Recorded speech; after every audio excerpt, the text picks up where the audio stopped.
Assalamualaikum warahmatullahi wabarakatuh. Saya Salsabila Netia Putri dari kelas 11 IPS 3. Di sini saya akan menjelaskan tentang biografi penemu program linier. Penemu program linier yaitu Leonid Vitalyevich Kontorovich, lahir pada bulan Januari tahun 1912 di kota Leningrad, Rusia. Leonid tumbuh menjadi seorang anak dengan rasa keinginan tahu yang besar. Ia tertarik dengan politik dan sejarah. Pada usianya yang baru 14 tahun, ia sudah masuk ke Mathematical Department of the Leningrad University.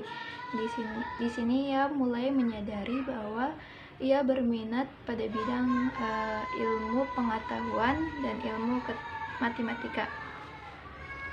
Pada tahun keduanya di universitas, Leonid sudah mengungguli teman-temannya di bidang matematika.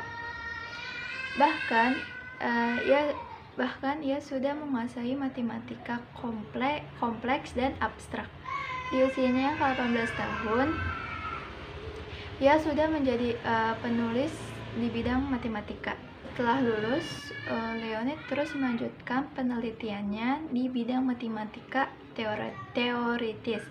Tetapi seiring berjalannya waktu, ia mulai memindahkan konsentrasinya pada matematika terapan.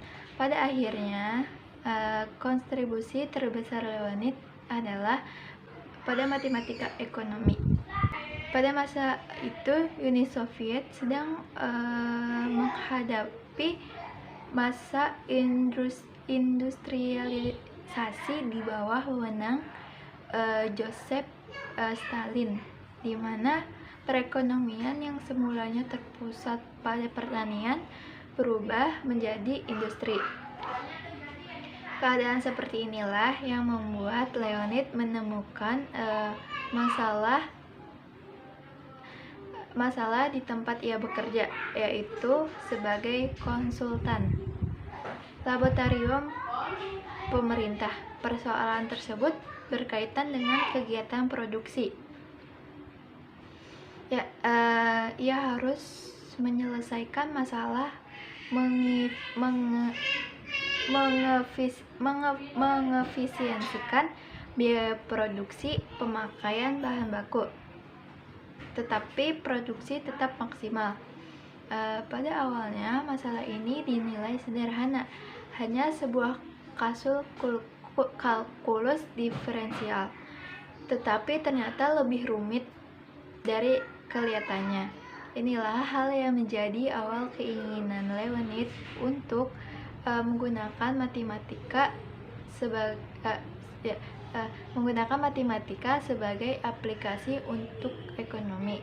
Akhirnya, pada tahun 1939, Leonid mengajukan sebuah hasil pemikirannya berdasarkan masalah yang ada dan perencanaan solusinya. Ternyata, hasil pemikirannya ini adalah yang kita kenal sekarang sebagai program linier. Pemikirannya tersebut pada awalnya diragukan oleh banyak orang, tetapi dengan cepat terbukti ketika ia menghitung jumlah maksimum sebuah pabrik untuk memakai baja agar biaya produksi tetap efisien. Dan ternyata pemikirannya tersebut terbukti, biaya produksi dapat diefisienkan secara signifikan. Penemuan Leonid mengantarkan era baru bagi perekonomian bagi Uni Soviet. Hal ini menimbulkan minat yang besar bagi Uni Soviet dalam matematika terapan, dan sejak itu Leonid menjadi revolusioner di bidang ekonomi matematika. Sekian dari saya. Wassalamualaikum warahmatullahi wabarakatuh.